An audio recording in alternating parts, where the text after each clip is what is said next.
எல்லோருக்கும் வணக்கம்.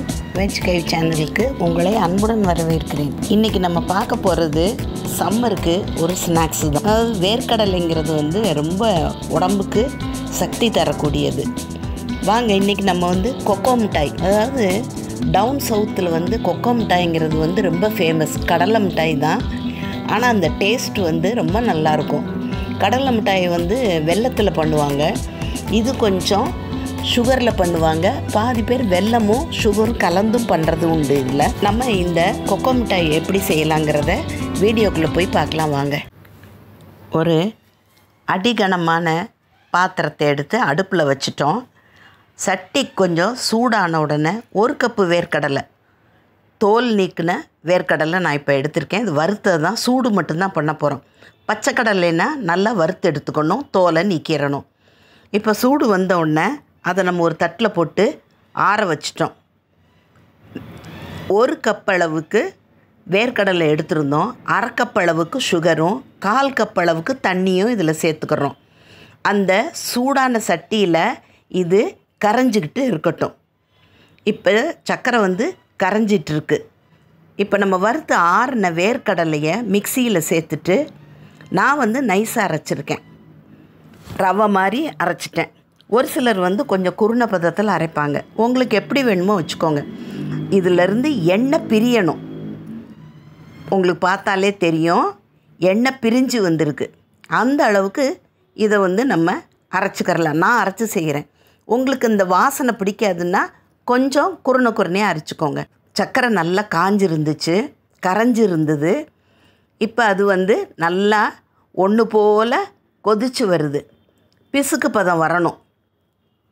பிசுக்கு பதம் வந்த உடனே நம்ம அரைச்சி வச்சுருக்கோம் இல்லையா, மிக்சியில் அரைச்சி வச்சுருக்கோமே, அதை கொஞ்சம் கொஞ்சமாக இந்த சர்க்கரை தண்ணியோடு சேர்த்துட்டு நல்லா மசிச்சு விடணும்.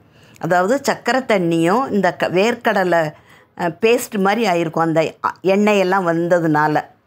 அதையும் நல்லா இப்படி கிளாக் வைஸ்லேயோ ஆன்டி கிளாக் வைஸ்லேயோ ஒரே மாதிரி நம்ம கரைச்சி விடணும். ரெண்டும் ஒன்றா கலந்துரும். உங்களுக்கு முதல்ல கட்டிக்கிட்டே இருக்கிற மாதிரி இருக்கும், ஆனால் நல்லா கரைஞ்சிரும். மீடியம் ஃப்ளேம் இல்லைன்னா லோ ஃப்ளேமில் வச்சுக்கோங்க, ஈஸியாக இருக்கும். கையில் படாமல் இருக்கிறதுக்கு சௌரியமாக இருக்கும். நல்லா இப்போ நல்லா கரைஞ்சி வந்துருச்சு. அதில் இருக்கிற எண்ணெயே போதும், வேர்க்கடலையில் இருக்க எண்ணெயே. உங்களுக்கு கொஞ்சம் நெய் வேணும்னு நினச்சா கொஞ்சமாக நெய் சேர்த்துக்கலாம், தப்பு கிடையாது. இதுக்கு இது எந்த ட்ரேயில் ஊற்ற போகிறோமோ அதுக்கு நீங்கள் நெய்யெல்லாம் தடவ வேண்டியது இல்லை. மறந்துட்டு தடவுனாலும் தப்பு கிடையாது. இப்போ பாருங்கள், சட்டியில் ஒட்டாமல் நல்லா உருண்டு வந்துருச்சு. இந்த பதம் வந்தால் போதும். நீங்கள் கையில் கொஞ்சம் போல் எடுத்து ஆற வச்சு உருட்டி பார்த்தீங்கன்னா கூட தெரியும், நல்லா உருண்டு வரும். இப்போ பாத்திரத்திலே ஒட்டலை, நல்லா பால் மாதிரி உருண்டு வருது பாருங்கள். இந்த நேரத்தில் நல்ல சட்டி அடி கனமானதாக இருந்தால் அடுப்பை கூட ஆஃப் பண்ணிவிட்டு நம்ம அப்படியே கிண்டி விடலாம் அந்த சூட்டுலேயே.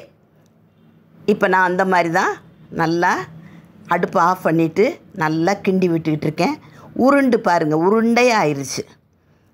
திருப்பி மறுபடியும் நீங்கள் நல்லா மாற்றி விட்டு மறுபடியும் கிண்டி பாருங்கள், அதுவும் நல்லா உருண்டு வரும்.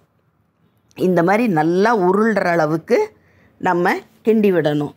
தேவைப்பட்டால் இதில் 1/4 டீஸ்பூன் ஏலக்காய் சேர்த்துக்கலாம், அது நம்மளுடைய விருப்பம்தான்.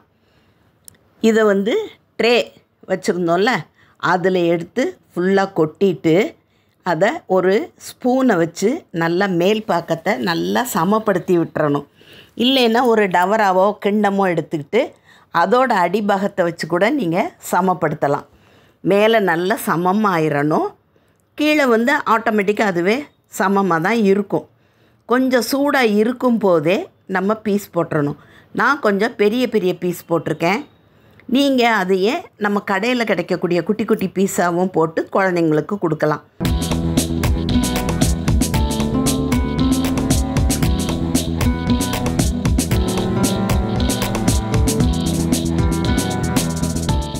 இப்போ நம்ம ஒரு சுவையான சத்து மிகுந்த கொக்கோ மிட்டாய் செய்கிறது எப்படிங்கிறத பார்த்தோம். மேலே ஒவ்வொரு வேர்க்கடலையை வச்சு நான் சும்மா ஒரு பார்க்குறதுக்கு அப்பீலிங்காக இருக்கிறதுக்காக வச்சுருக்கேன். இந்த வீடியோ எல்லாருக்கும் பிடிச்சிருக்கும்னு நினைக்கிறேன். பிடிச்சிருந்தா லைக் பண்ணுங்கள், ஷேர் பண்ணுங்கள், சப்ஸ்கிரைப் பண்ணுங்கள்.